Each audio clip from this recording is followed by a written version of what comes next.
आज हम लोग सॉलिड स्टेट केमिस्ट्री का न्यूमेरिकल सॉल्व करेंगे जो 12th क्लास में पढ़ना है, फर्स्ट चैप्टर है। तो चलिए स्टार्ट करते हैं।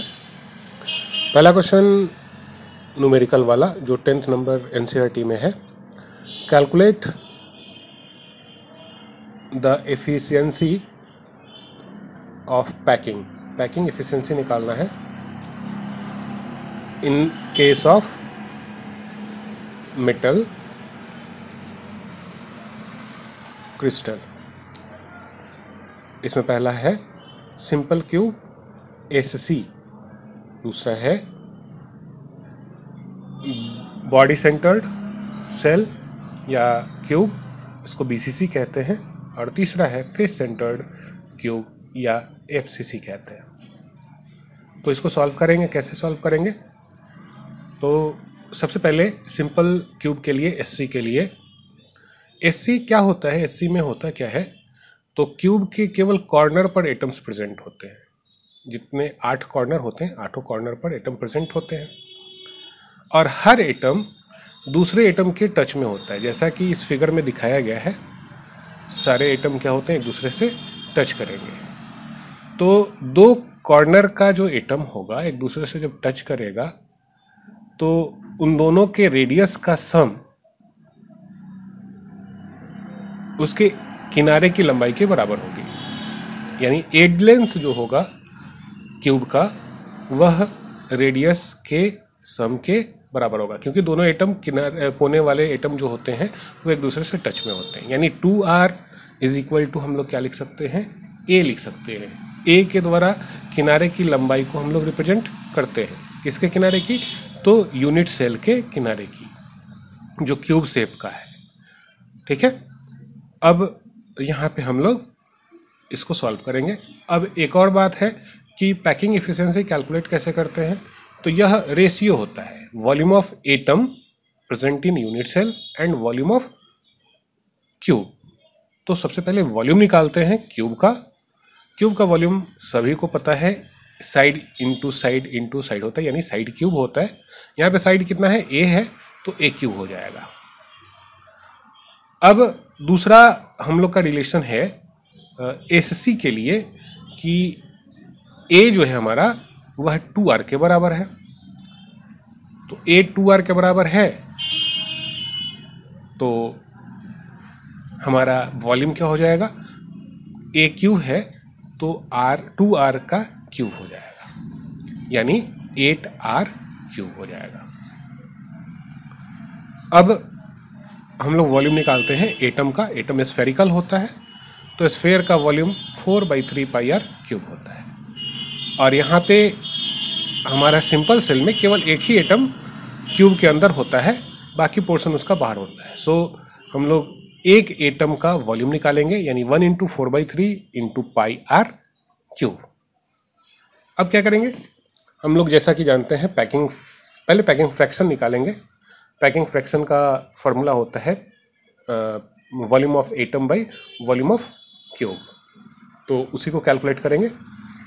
और पैकिंग एफिशिएंसी में हम लोग क्या कहते हैं, केवल पैकिंग फ्रैक्शन में हम लोग 100 से मल्टीप्लाई कर देते हैं। यहाँ पे थोड़ा सा गलती हो गई है। तो volume of atom 4/3 pi r cube by 8r cube. r cube cancel, 4 से 8 कैंसिल होगा, और इसको हम लोग क्या लिखेंगे, 4 से 8 कैंसिल हुआ और ये हमारा हो जाएगा 22 भी कैंसिल होगा 11 बार में। 11 बाई कितना हो जाएगा, 21। और जब 11 में 21 से हम लोग डिवाइड करेंगे तो ये हमारा होगा 0.524।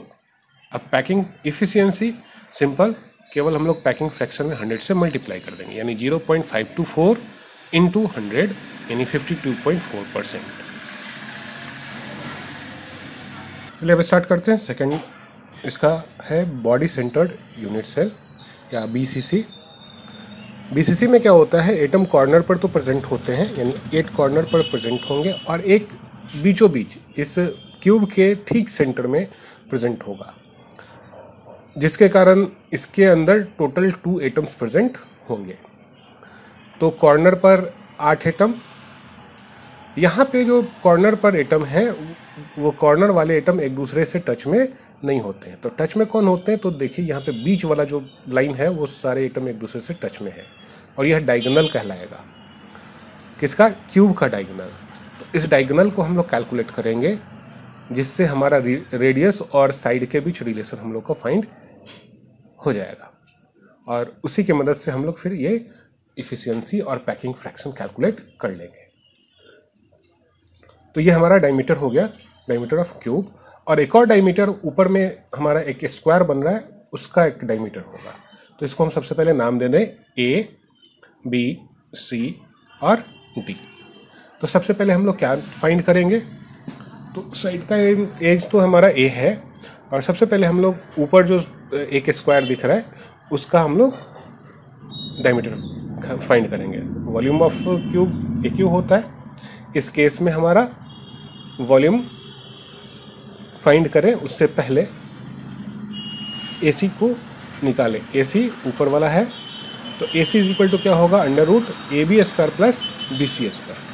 AB स्क्वायर भी A है और BC भी हमारा क्या है, यानी A है। A square plus A square 2A square यानी रूट 2A। अब हम लोग CD निकालेंगे। CD में क्या होगा, AC square plus AD square. AC square, AC कितना है, रूट 2A है और AD A है। इन दोनों का स्क्वायर यानी ये हमारा कितना हो जाएगा, रूट 3A हो जाएगा।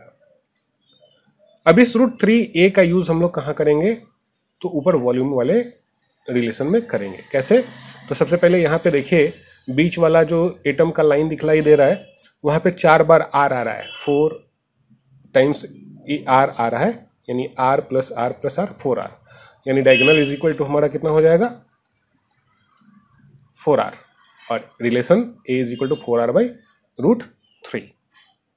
अब वॉल्यूम निकालते हैं, इसी को पुट करेंगे यानी 4R बाई रूट 3 का होल क्यूब यानी 64R क्यूब बाई 3 रूट 3।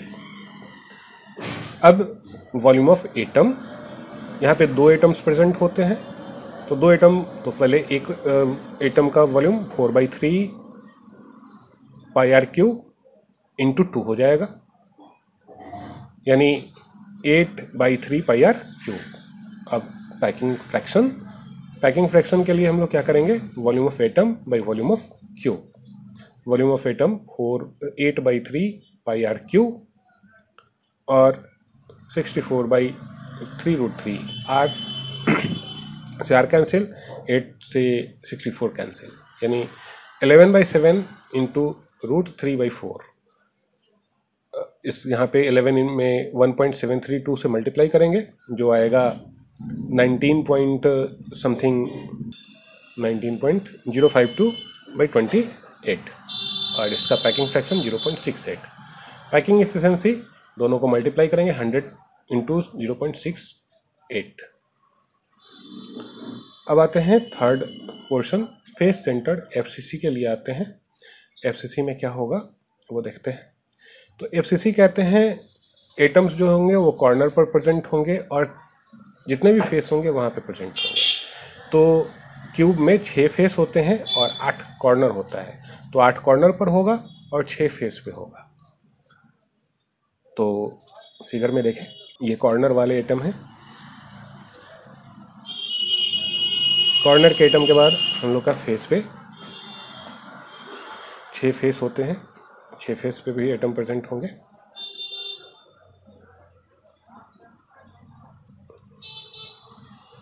ये अंदर वाला फेस और फिर बाहर वाला फेस, ये टोटल हमारा कितना हो गया, 8 हो गया।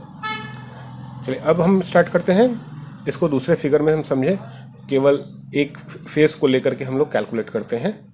यहाँ पे एक फेस लेंगे तो स्क्वायर बनेगा, स्क्वायर बनेगा तो वहाँ पे 4 एटम कॉर्नर पे होंगे और 1 एटम बीच में होगा और ये एटम, सारे एटम एक दूसरे से टच में होंगे और जब टच में होंगे तो आप देख रहे हैं बीच वाला जो एटम है, बीच वाला जो डायगोनल होगा, डायगोनल के सीध में जो एटम होंगे वो एक दूसरे से टच में होंगे। यानी यहाँ पे हमारा रिलेशन यहीं से फाइंड होगा जहाँ पे 3 एटम एक दूसरे से टच में है।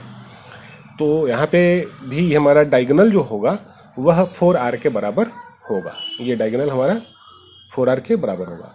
और डायगोनल तो निकालने के लिए हम लोग जानते ही हैं, तो हम लोग लिखें वॉल्यूम ऑफ यूनिट सेल।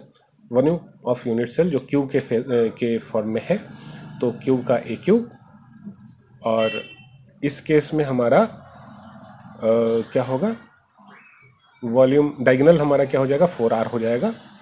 और 4r इज इक्वल टू कितना होगा, तो डायगोनल को एक और तरीके से हम लोग निकाल सकते हैं, under root L square plus B square. यहाँ पे दोनों a होगा, यानी A B square plus B C square, यानी रूट 2a, यानी 4r is equal to root 2a। अब इसी को हम लोग यहाँ पे पुट करेंगे, यानी a is equal to 4/2 root 2, 4 cut जाएगा 2 रूट 2 टाइम्स में, और a is equal to root 2a हो जाएगा। इस वैल्यू को पुट करेंगे वॉल्यूम ऑफ क्यूब में, यानी 2 रूट 2 r इन का क्यूब, यानी हमारा कितना हो जाएगा 16 रूट 2 r क्यूब। अब वॉल्यूम ऑफ एटम, यहाँ पे 4 एटम होंगे टोटल, तो 4 एटम का वॉल्यूम हमारा कितना होगा 4 इंटू 4/3 पाई r क्यूब, और इसी वैल्यू को हम लोग पुट करेंगे। यानी पैकिंग फ्रैक्शन हमारा कितना हो जाएगा 4 इंटू 22/16 रूट 2 r क्यूब।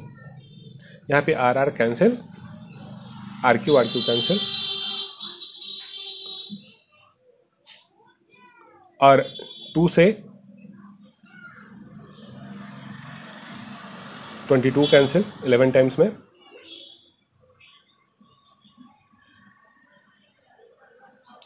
अब हमारा पैकिंग एफिशिएंसी निकालना है, तो सबसे पहले 11 इंटू 1.414 को मल्टीप्लाई करेंगे, और ये हमारा 15.554 हो जाएगा, और टोटल 0.74।